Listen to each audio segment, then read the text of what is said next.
Ya, selamat siang teman-teman semua. Senang bisa berada di sini.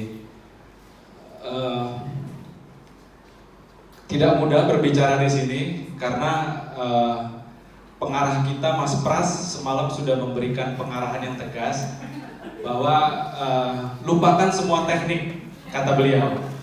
Makanya dari 2 hari kemarin saya sudah fokus untuk melupakan teknik. Dampaknya saya jadi lupa sama materi saya. Terima kasih teman-teman. Topik kita hari ini adalah realitas bisnis. Semakin realistis seseorang pebisnis memahami bisnisnya, maka dia akan semakin relevan menjalankan bisnisnya. Tidak mudah memberikan outlook bisnis, mengingat spektrum sebuah bisnis itu begitu besar, berbasis industrial, misalnya industri ayam geprek sama perbankan sama asuransi itu udah menjadi peta tersendiri. Tetapi mudah-mudahan dari materi yang ada ini bisa menjadi sebuah konklusi yang bisa dilihat bersama, entah bisnisnya ayam geprek, asuransi ataupun IT.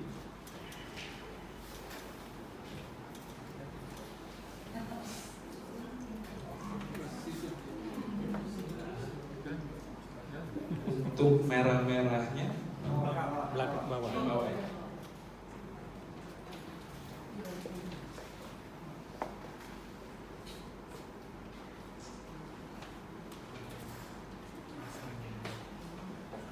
Hari ini kita akan coba melihat realitas entrepreneurship dan model bisnis. Kita coba akan melihat 3 hal itu.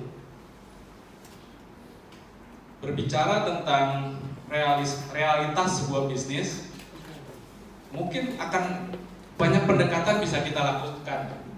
Baik pendekatan yang sifatnya entrepreneurship, berbicara tentang keberpeluangan, maupun pendekatannya managerialship, maupun pendekatannya operasional berbasis proses-proses, maupun pendekatan yang bersifat strategikal, bersifat melihat kondisi dan arah sebuah bisnis ke depannya.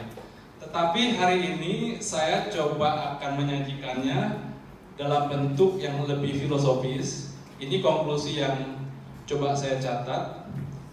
Bisnis itu adalah perjalanan panjang, kesendirian dan sunyi. Ada yang bawa gitar? Saya jadi pengen nyanyi. Ilmu bisnis akan jadi daya baiknya perjalanan itu. Pertama, berbicara tentang perjalanan panjang. Jadi memang bisnis itu bukanlah sebuah lari sprint, melainkan bisnis itu adalah sebuah lari maraton. Kalau kita melihat filosofi lari sprint, lu mau ngapain? Udah gue pengen ke sono.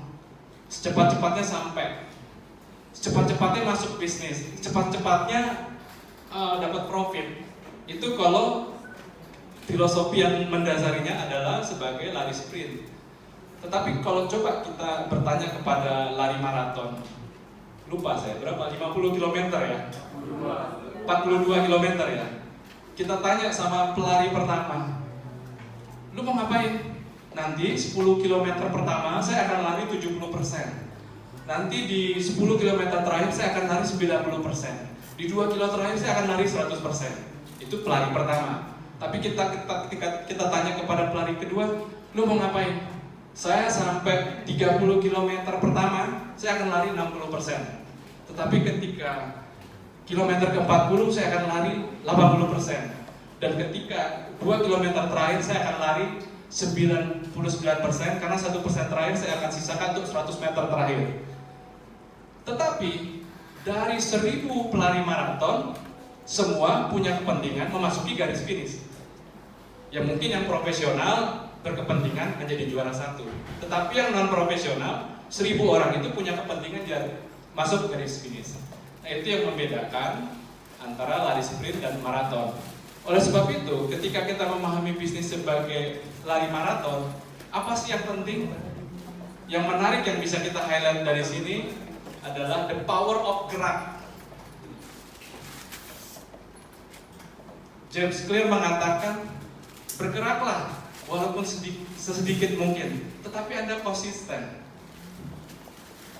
Itu yang pertama yang menarik untuk kita highlight. Yang kedua, bisnis itu adalah perjalanan kesendirian.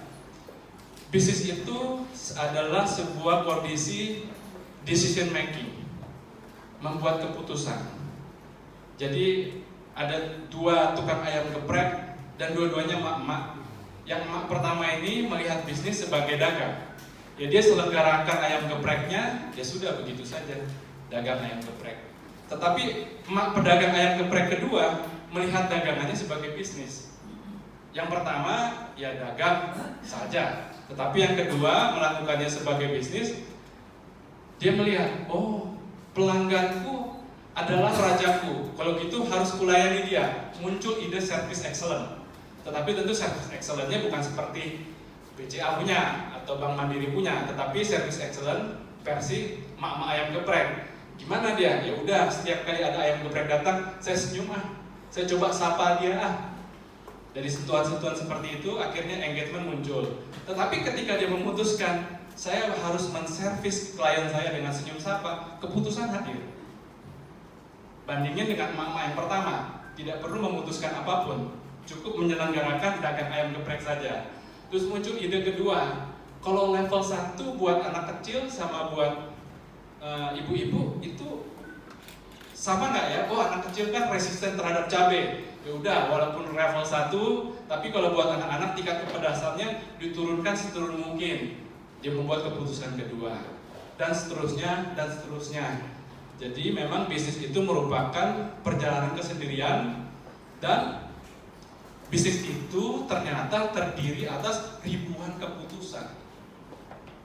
Dan itu sangat sendiri, sangat personal. Ada 10 tukang ayam geprek, ya seolah-olah industrinya sama, bisnisnya sama, tapi jangan-jangan mempunyai spektrum keputusan yang sangat berbeda.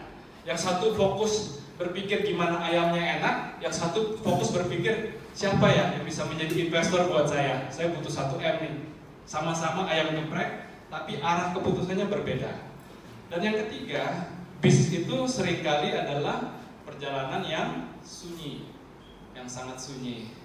Ya mungkin kita punya pencapaian tahunan yang kita selebrasi, ya mungkin kita masukin Facebook juga, ya dapat 100-200 like. Banyak hal dalam bisnis yang bisa kita selebrasi. Tetapi juga ternyata cukup banyak hal di dalam bisnis yang sulit tidak mungkin kita selebrasi. Berbicara tentang problem, tantangan, hal seperti itu tidak mungkin kita selebrasi. Apalagi kita sampai masukin Facebook, saya punya problem nih, saya punya tantangan nih. Nah itu hal-hal yang menghantui kita para pebisnis. Oleh sebab itu, ilmu bisnis ini akan menjadi daya baiknya perjalanan bisnis kita. Melalui ilmu bisnis inilah kita akan mendapati apapun bisnisnya, oh ternyata inti dari sebuah bisnis itu adalah produk, pasar, profit.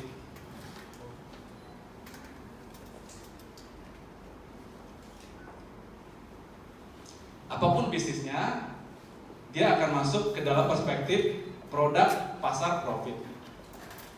Ketika kita memiliki sebuah produk itu tentu harus dibawa ke pasar.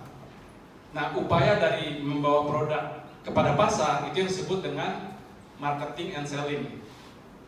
Dari pasar, ketika produk sampai di pasar, dia harus menimbulkan profit. Nah, ketika bagaimana menciptakan pembiayaan yang lebih kecil daripada penjualan, itu adalah menciptakan profit. Dan marketing dan selling, dan juga berkembang. Tetapi apapun itu, ketika dikonklusikan bahwa bisnis itu berbicara tentang produk, pasar, dan profit. Nah, bagaimana seorang bisnis bisa mencapai pengertian itu? Yaitu tadi, ketika dia memperlakukan bisnisnya sebagai pembelajaran. Makanya di sini disampaikan ilmu bisnis akan menjadi sahabat perjalanan itu. Nah, ketika kita berbicara tentang ilmu bisnis, apakah kita harus kuliah bisnis? Ternyata Bapak Ibu, karakter ilmu bisnis itu ada 2 macam. Ada yang namanya ilmu formal, ada yang namanya tacit knowledge atau ilmu informal. Kalau ilmu formal, tentu kita akan belajar di institusi formal. Tetapi selain ilmu formal, ada yang namanya tacit knowledge tadi atau ilmu informal. Itu adalah ilmu-ilmu yang kita temui di dalam perjalanan bisnis kita. Kalau Pak Renald Kasali katakan, itu yang dinamakan street smartness, kepandaian jalanan. Dan tinggal PR kita adalah sebagai pebisnis, adakah kita memutuskan diri kita adalah sebagai ilmuwan, sebagai pembelajar di dalam menjalankan bisnis kita. Letak perbedaannya cuma di situ doang, keputusannya.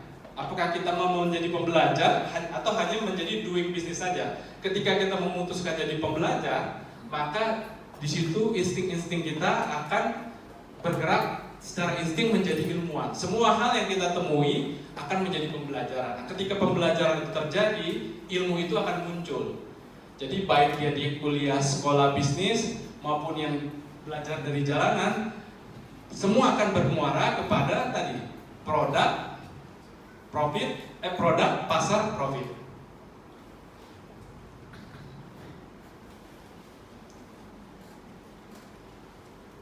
Berbicara bisnis, kita juga tidak bisa lepas dari entrepreneurship, Bapak Ibu sekalian. Berbicara entrepreneurship, ini merupakan sebuah topik dengan berbagai pendekatan di kalangan peneliti maupun di kalangan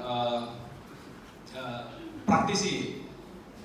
Banyak yang meneliti topik ini, walaupun banyak, tetapi konklusi terhadap penelitian ini, terhadap topik ini, entrepreneurship itu bisa didekati secara personal. Kedua, secara organisasi bisnis. Ketiga, secara lingkungan. Jadi kalau secara personal, berbicara entrepreneurship secara personal, orangnya gimana? Saya pernah rapat sama Pak Arif Yahya. Pak Arif Yahya katakan, kalau pemimpin bisnis yang penting orangnya. Kalau pebisnisnya keren, maka potensi bisnisnya akan keren. Tapi kalau orangnya memble, maka potensi bisnisnya juga akan memble, juga itu linear. Apakah juga karena faktor organisasi bisnisnya ataupun lingkungannya. Tetapi apapun pendekatan yang dilakukan, para ahli yang namanya di dunia penelitian, tentu definisi itu tidak bisa duduk begitu saja. Terjadi progresif, enggak, pengertian yang benar, yang ini, yang benar ini. Sehingga tahun 2009 Kuratko mengatakan sampai hari ini belum ada definisi yang definitif tentang apa sih entrepreneurship itu. Jadi kalau Bapak Ibu ada 3 orang berbicara tentang entrepreneurship, yang satu ngomongin orangnya, yang satu ngomongin organisasi bisnisnya, yang satu ngomongin lingkungan bisnisnya, ya memang pengertiannya sampai detik ini belum definitif. Tetapi meskipun belum definitif, beberapa konklusi muncul di sana. Beberapa ahli mengatakan entrepreneurship itu adalah utamanya tentang mindset. Dan lebih konklusif lagi dikatakan adalah mindset tentang peluang. Jadi kalau bicara entrepreneurship itu apa sih? Entrepreneurship itu adalah tentang keberpeluangan, baik diciptakan maupun ditangkap. Nah, itu definisi di antara para ahli, tetapi saya pribadi mengkonklusikan entrepreneurship itu menjadi 3 hal. Pertama, daya cipta, kedua, daya manfaat, ketiga, daya juang. Berbicara daya cipta, jika ada 1000 orang membutuhkan nasi goreng dan kita memberikan nasi goreng, atau kita jadi pedagang nasi goreng atas 1000 orang itu, maka daya cipta pun hadir. Itu berbicara tentang kreativitas. Tapi memang PR-nya adalah bagaimana memastikan menemukan ada 1000 orang yang butuh nasi goreng. Itu wilayahnya udah riset.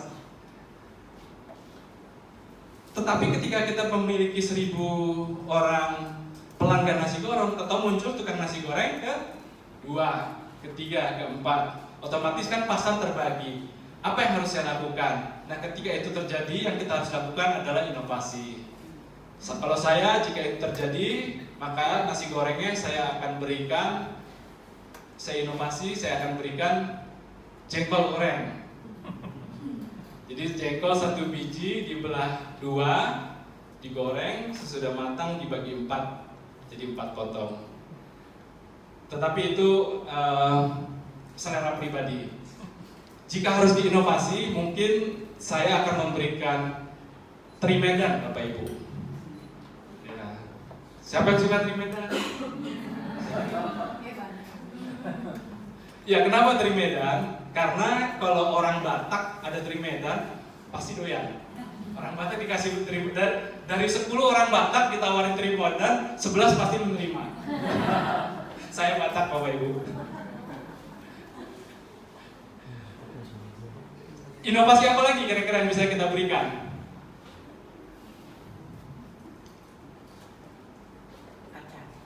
Ya Pak? Acar ya? Ya, thank you Pak. Kalau saya, inovasi berikutnya yang bisa kita lakukan adalah sambal korek Bapak Ibu. Apapun zaman sekarang kalau diberikan sambal korek pasti dibeli orang. Ayam geprek itu kan perpaduan dari ayamnya McD sama sambal korek, jadilah ayam geprek. Ya, sepanjang jangan sendal jepit dikasih ayam sambal korek. Itu berbicara tentang daya cipta. Yang kedua adalah daya manfaat. Apakah bisnis kita bermanfaat? Kita bisa menggunakan triple P, people, planet, profit. Apakah bisnis kita bisa memberikan manfaat kepada people? Karyawan kita seneng nggak? Pelanggan kita seneng nggak? Yang ketiga adalah daya juang. Kalau saya daya juang itu saya bagi menjadi, saya berjuang melalui 5 hal. Pertama, visi misi. Bisnis kita, visi misinya oke nggak? Bikin kita seneng nggak? Bikin karyawan seneng nggak? Bikin pasar seneng nggak? Kedua, melalui leadership. Pemimpin bisnis itu pasti seorang pemimpin. Yang ketiga, melalui managerialship, ketertata kelolaan. Kalau entrepreneurship itu banyak berbicara di wilayah peluang, tetapi banyak entrepreneur membre di wilayah ketertata kelolaan. Mereka masuk kepada bisnisnya tetapi lemah di tata kelola. Yang keempat di pembelajaran, yang kelima di networking. Tetapi setelah melihat realitas dan entrepreneurship, akhirnya ini hendak konklusi kemana sih? Konklusi yang bisa kita bangun adalah model bisnis. Berbicara tentang model bisnis, secara filosofis Drucker sudah mengatakan semua bisnis baik diniatkan atau tidak diniatkan pasti berorientasi kepada 4 hal ini. Siapa konsumennya, apa kebutuhan nilainya, uang bisnisnya dari mana, bagaimana kesanggupan perusahaan. Tetapi banyak peneliti membahas tentang model bisnis, tetapi di tataran praktis kita bisa belajar dari bisnis model generation atau bisnis model kanvas. Siapa yang sudah punya bukunya? Ya, ini di tataran praktis ini populer. Ada 9 hal yang harus kita kelola. Siapa pelanggan, nilai pelanggan, relasi konsumen, kanal, aktivitas utama dan sebagainya. Sedangkan di wilayah penelitian sendiri, bicara tentang model bisnis, dia memiliki 3 dimensi, yaitu konten, struktur, dan tata kelola. Berbicara konten, ketika Gojek melahirkan GoFood, itu namanya konten. Bicara pengembangan pihak-pihak yang menjalankan bisnis, orientasi Gojek adalah kepada siapa yang utama? Investor. Tata kelola, ya ini sistem IT dan sebagainya. Ini contoh-contoh kasus, Bapak Ibu. Ini adalah bisnis transportasi yang mungkin berorientasi akan menjadi perbankan terbesar di Indonesia, keuangan. Ini adalah, bisnis ini adalah bagaimana membawa Indomie masuk Starbucks menurut saya. Ayam geprek juara, meskipun Bensu pionir, tetapi Pak Abu tidak takut, dia tetap melakukan ekspansinya. Demikian Bapak Ibu, itu kira-kira yang bisa saya sampaikan, kiranya bermanfaat bagi kita semua. Terima kasih.